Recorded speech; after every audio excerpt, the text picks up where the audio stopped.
Bismillahirrahmanirrahim. Assalamualaikum warahmatullahi wabarakatuh. Alhamdulillah, alhamdulillahilladzi arsala rasulahu bil huda wa dinil haq liyudhhirahu 'ala dini kullihi wa kafa billahi shahida. Asyhadu an la ilaha illallah wahdahu la syarika lah wa asyhadu anna Muhammadan abduhu wa rasuluhu. Salli wa sallim ala nuril huda sayyidina wa nabiyyina Muhammadin wa ala alihi wa sahbihi ajmain, amma ba'd. Faqala ta'ala fil Qur'anil Karim, bismillahirrahmanirrahim, innama ya'muru masajidallahi man amana billahi wal yawmil akhir wa aqamas salata wa ataz zakata wa lam yakhsha illallah wa aza ulaika ay yakunu minal muhtadin. Sadaqallahul adzim. Alhamdulillah, syukur kita panjatkan atas kehadirat Allah Subhanahu wa taala, yang mana di subuh yang penuh berkah ini kita masih diberikan kesehatan tubuh, dan yang paling utama kita masih diberikan nikmat iman dan Islam. Salawat dan salam kita kirimkan kepada Nabiullah Muhammad SAW, Nabi sebagai uswatun hasanah, Nabi sebagai rahmatan lil alamin. Sidang jamaah subuh yang dimuliakan oleh Allah Subhanahu wa taala, alhamdulillah kita sedang berada di subuh yang ke-21 di bulan suci Ramadan. Alhamdulillah, dalam waktu yang singkat ini insyaallah tema kita adalah memakmurkan masjid. Sidang jamaah subuh yang dimuliakan oleh Allah Subhanahu wa taala, masjid itu sendiri sebenarnya diambil dari bahasa Arab. Itu asal katanya adalah sajadah, artinya bersujud. Yasjudu, sedang sujud. Usjud, sujudlah. Dan tempat kita bersujud namanya masjid. Itu kalau dalam kaidah bahasa Arab adalah isim makan, kata benda menunjukkan tempat, namanya masjid. Masjid itu artinya tempat sujud. Meskipun sebenarnya masjid itu adalah tempat sujud, meskipun sebenarnya dalam sebuah hadis Rasulullah SAW yang artinya bahwa bumi yang luas ini sebenarnya adalah masjid. Kenapa disebut masjid? Karena dimanapun kita bisa bersujud, intinya adalah bersih. Dimanapun kita bisa melaksanakan sholat, melaksanakan sujud. Namun secara khusus masjid itu adalah tempat di mana kita melaksanakan sholat atau sujud secara bisa secara sendiri, tapi lebih utama dilaksanakan secara berjamaah, berkelompok. Ada iman dan ada makmum. Sidang jamaah subuh yang dimuliakan oleh Allah Subhanahu wa taala, di dalam Al-Qur'an begitu banyak ayat-ayat yang Al-Qur'an membicarakan tentang masjid. Salah satunya adalah Quran surah Al-Isra. Di situ terdapat kata masjid. Subhanalladzi asra bi 'abdihi min lailan minal masjidil haram ilal masjidil aqsa. Maha suci Allah yang telah memperjalankan hambanya dari Masjidil Haram ke Masjidil Aqsa. Di ayat ini kenapa Allah menggunakan kalimat masjid, padahal di sini yang ditunjukkan adalah daerah Mekah? Kenapa dia tidak menggunakan saja ilal makkati minal makkati ila Palestina? Ini menunjukkan suatu isyarat, suatu pelajaran bagi kita bahwa peristiwa Isra Mi'raj itu Nabi diperintahkan untuk menerima perintah salat, dan salat yang paling mulia dilakukan itu apabila dilakukan di masjid. Makanya menggunakan kata masjid. Dan yang kedua, kata masjid ini menunjukkan bahwa sebaik-baik salat yang dilakukan oleh manusia, oleh umat Rasulullah SAW apabila dilakukan di masjid. Kenapa? Karena pahalanya jauh lebih banyak pahalanya jika dilakukan di masjid. yaitu 27 derajat perbandingannya. Belum lagi perjalanan kita ke masjid itu dihitung pahalanya setiap langkah kita dan dihapus dosa. Nah, persoalan memakmurkan masjid.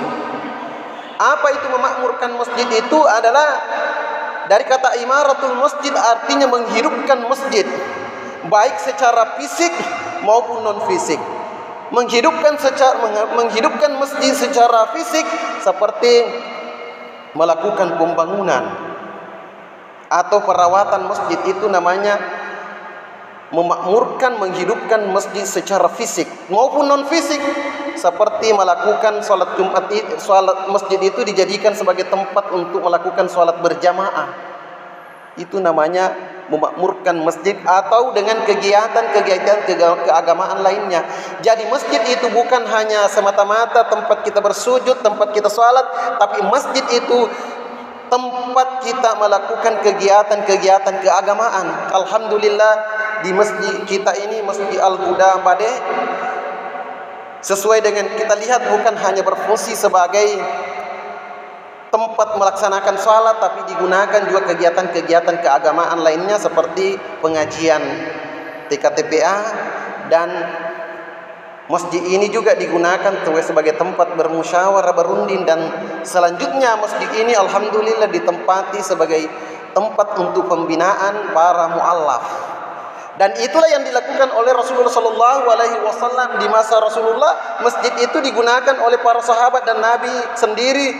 Rasulullah Muhammad SAW melakukan musyawarah, berunding bersama dengan sahabat-sahabatnya ketika ingin memutuskan suatu perkara. Jadi masjid itu fungsinya adalah di samping melakukan kegiatan sholat berjamaah, juga untuk kegiatan keagamaan lainnya. Dan itu semua kegiatan yang kita lakukan, itulah yang dimaksud dengan memakmurkan masjid. Dan siapa orang yang memakmurkan masjid? Di dalam Quran surah At-Taubah ayat 18 tadi saya terangkan, innama ya'mur masajidallahi man amana billahi wal yawmil akhir wa iqamis salata wa ataz zakata wa lam yasha illallah wa asa ulaika an yakunu minal muhtadin. Sesungguhnya yang memakmurkan masjid-masjid Allah hanyalah orang-orang yang beriman dan percaya kepada hari akhir, dan tetap mendirikan salat, mengeluarkan zakat, dan tidak takut kecuali hanya kepada Allah. Mereka itulah golongan yang diberi petunjuk oleh Allah. Dari ayat ini kita bisa mengambil kesimpulan bahwa orang yang memakmurkan masjid itu, golongan yang pertama adalah orang yang beriman.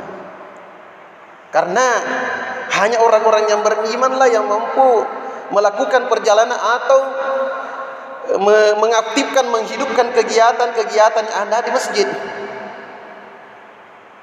Hanya dorongan imanlah yang membuat seseorang melangkahkan kakinya menuju ke masjid Allah. Jadi orang yang berada di dalam masjid, secara tidak langsung Allah mengklaim bahwa orang-orang yang rajin ke masjid itu adalah orang-orang yang beriman. Dan orang yang melaksanakan ibadah-ibadah di dalam masjid itu termasuk orang yang mendapatkan naungan nanti di hari kemudian. Dalam sebuah hadis yang artinya bahwa nanti di hari kemudian Allah memberikan naungan. Ada 7 golongan yang diberikan naungan oleh Allah di hari kemudian, dan tidak akan mendapatkan naungan kecuali 7 itu adalah, yang satu di antaranya adalah warajulun qalbuhu mu'allaku fi masajidah. Adalah seorang laki-laki yang terpaut hatinya ke dalam masjid. Artinya orang tersebut terpaut hatinya, kecintaannya kepada masjid, walaupun jasadnya ada di tempat kerja, di kantor, di kebun dan lain sebagainya, tapi hatinya tetap ada di masjid. Ketika mendengarkan azan, dia bersegera meninggalkan aktivitasnya menuju ke masjid. Maka itulah nantinya di hari kemudian akan mendapatkan naungan di sisi Allah. Dan perlu kita ketahui bahwa masjid ini merupakan tempat yang dicintai oleh Allah. dalam sebuah hadis Rasulullah yang diriwayatkan oleh Imam Muslim, inna ahabbal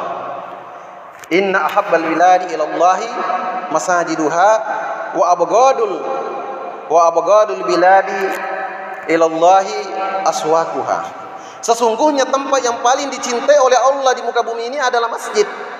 Jadi inilah tempat yang paling dicintai Allah, tempat kita bersujud, tempat kita melaksanakan ibadah.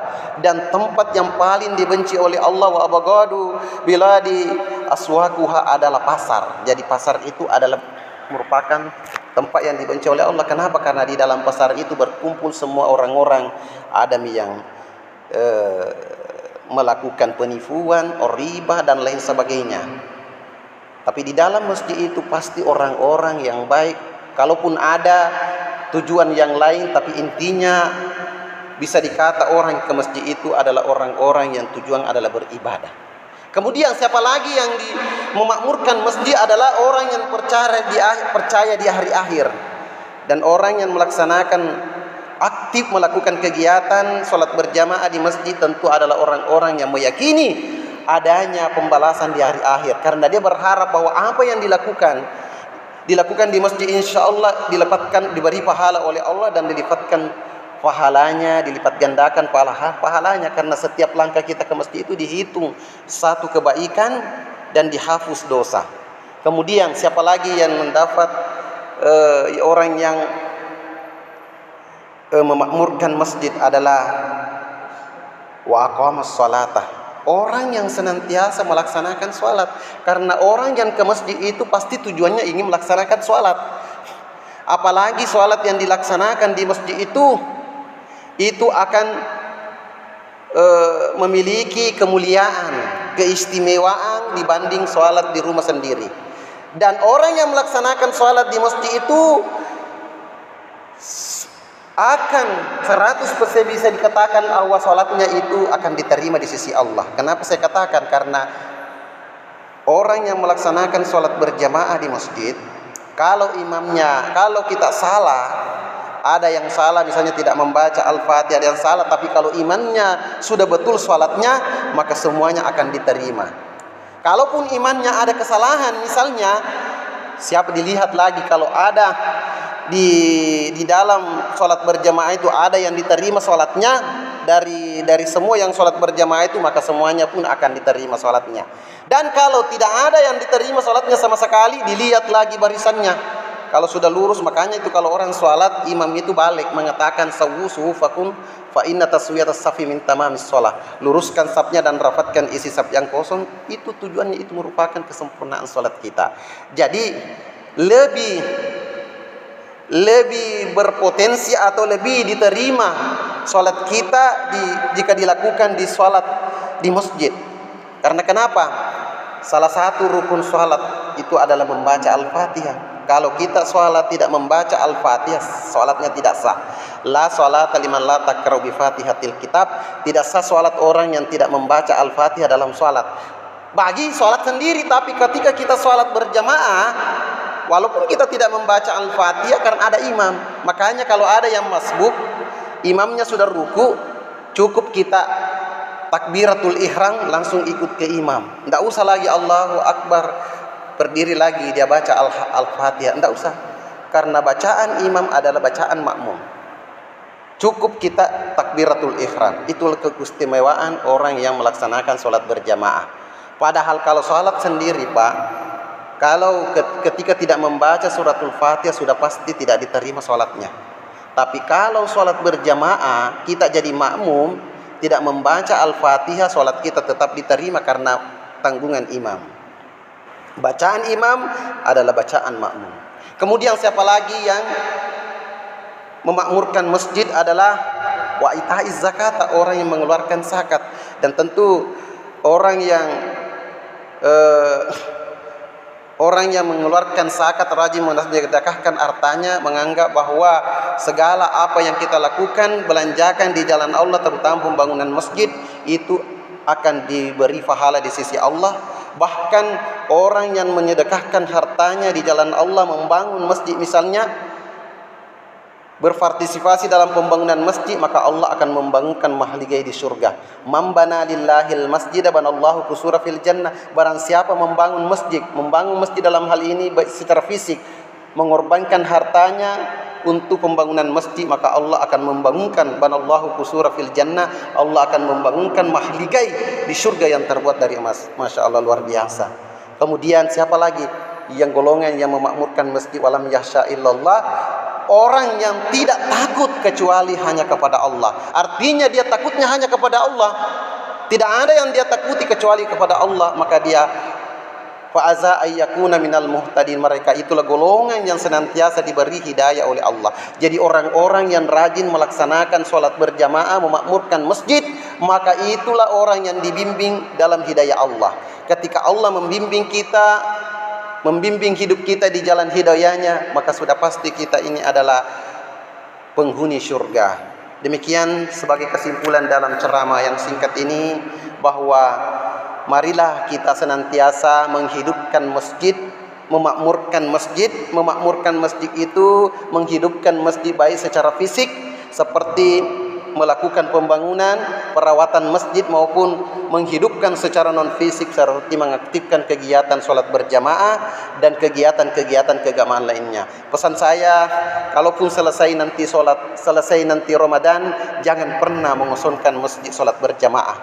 Karena suatu daerah, suatu kampung, apabila ada masjid tidak pernah terbuka 1 minggu, tidak pernah dipakai sholat berjamaah, maka satu kampung itu akan berdosa.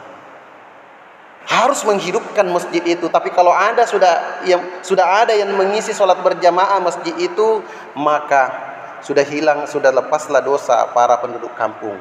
Sholat berjamaah itu hukumnya adalah fardu kifayah. Artinya tidak diwajibkan setiap orang, tapi kalau ada yang menghidupkan masjid itu, sudah menjadikan masjid itu sholat berjamaah, tidak pernah ditutup, apalagi sampai 1 minggu, nanti hari Jumat dibuka, maka satu kampung itu adalah berdosa.